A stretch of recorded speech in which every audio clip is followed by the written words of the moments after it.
Você compreende a estrutura básica do livro de Gênesis? Você sabe mais ou menos o que quer dizer Gênesis? Você sabe mais ou menos qual é o significado do livro? Qual é o tema? Qual é o propósito? Já fizemos então um primeiro vídeo em relação a isso, respondendo a essas perguntas. Qual seria o propósito de sabermos isso? Nós podemos então, na próxima vez que formos ler o livro de Gênesis, compreender mais ele. Às vezes chegamos em uma leitura bíblica e simplesmente nos encontramos ali e não sabemos qual o contexto do livro, o que podemos aprender com ele, qual é o propósito, qual é o tema principal. Isso é de extrema importância para nós crescermos em entendimento das Escrituras. Já vimos então sobre o significado de Gênesis, quem escreveu o livro de Gênesis, a data e o local, o propósito e o tema central.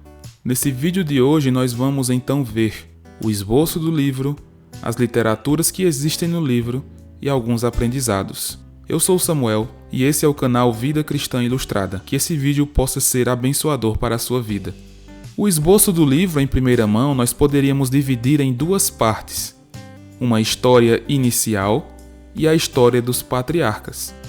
Na história inicial nós temos do capítulo 1 até o capítulo 11. E dentro dessa história inicial nós temos algumas divisões para ficarem melhores para o nosso entendimento. Talvez em alguns pontos a divisão fique um pouco estranha para você, mas é apenas para propósito didático.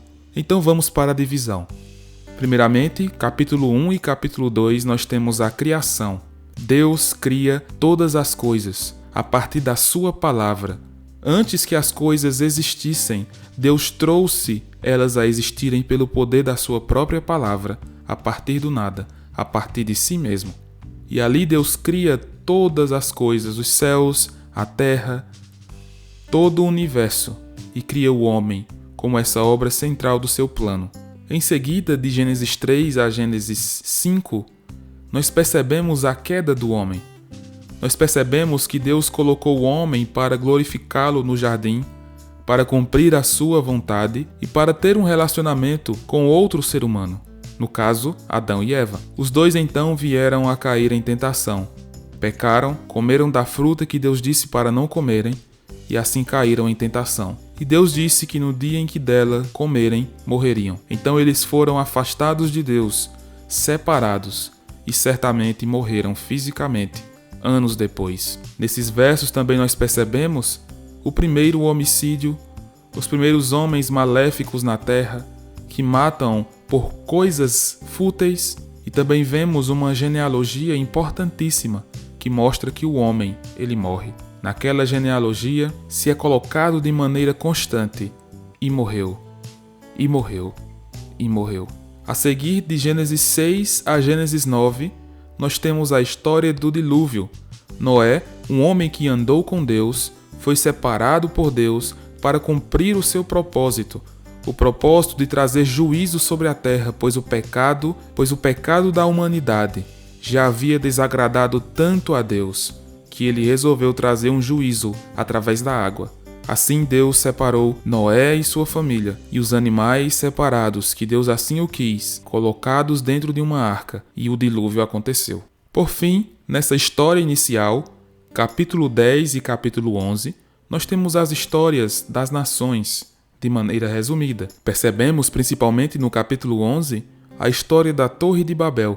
O homem, na sua arrogância, tentou ser igual a Deus, construindo uma torre que alcançasse os céus e os nomes daqueles que construíram fossem celebrados e honrados por todas as pessoas. Deus então traz mais um juízo, o juízo da separação das línguas, para que o povo não se ajuntasse mais com esses propósitos. Assim finalizamos então a história inicial, do capítulo 1 ao capítulo 11. A história dos patriarcas vai do capítulo 12 ao capítulo 50, dividida em 4 patriarcas: Abraão, Isaque, Jacó e José. Do capítulo 12 ao 24 nós temos a história de Abraão, considerado o pai da fé.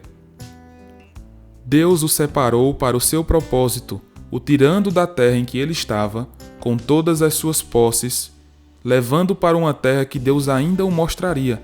E ali Deus promete a Abraão uma terra abençoada, que ele seria um abençoador de todas as nações e que a sua descendência seria muito numerosa.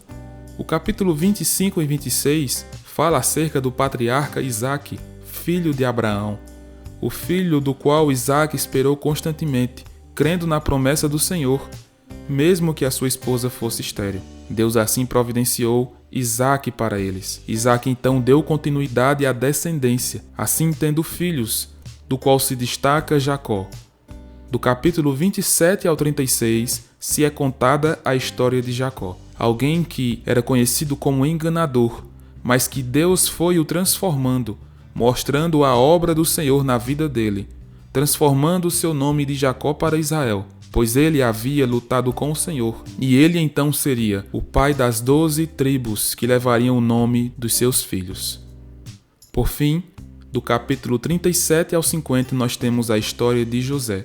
José foi traído pelos seus familiares, foi entregue como escravo, mas Deus o abençoou, o fez próspero, e ele se tornou alguém célebre no meio dos egípcios. Isso tudo para que ele salvasse o seu povo, libertasse o seu povo da grande fome que viria. Assim, o livro de Gênesis se encerra com as bênçãos de Jacó aos seus 12 filhos.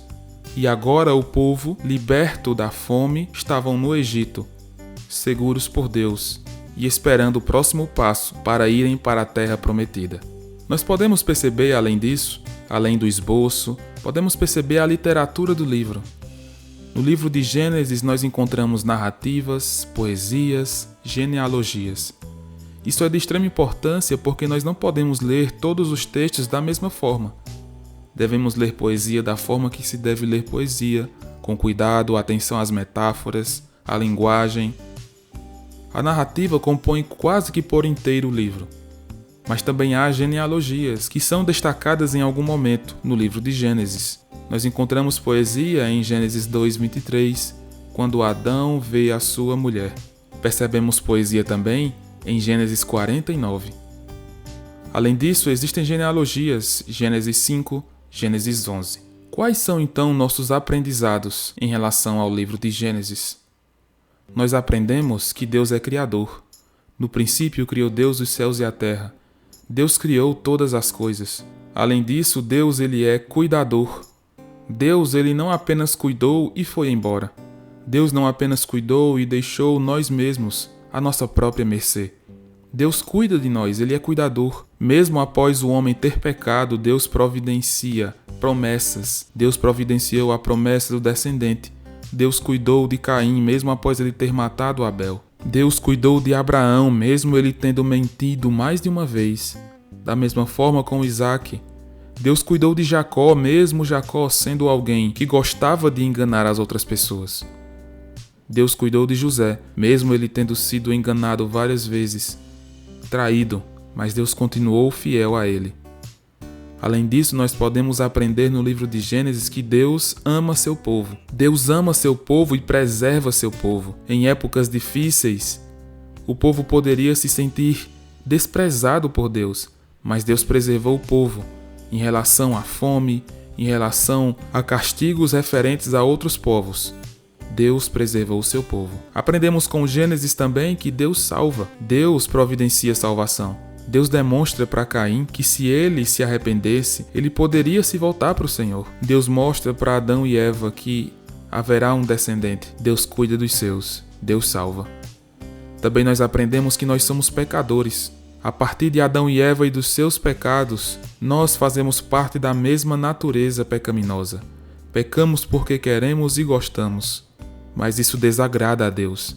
Por isso, aprendemos também no livro que precisamos da graça de Deus. Deus mostra a sua graça constantemente àquele povo. Deus também mostra sua graça a nós. Além disso, nós aprendemos que nossa vida deve ser vivida pela fé em Deus. Assim como Abraão, Jacó, José, nós devemos aprender que nossas vidas são guiadas, devem ser guiadas pelo amor e pela fé em Deus. Que esse resumo possa ter lhe esclarecido acerca do livro de Gênesis e que o Senhor te abençoe.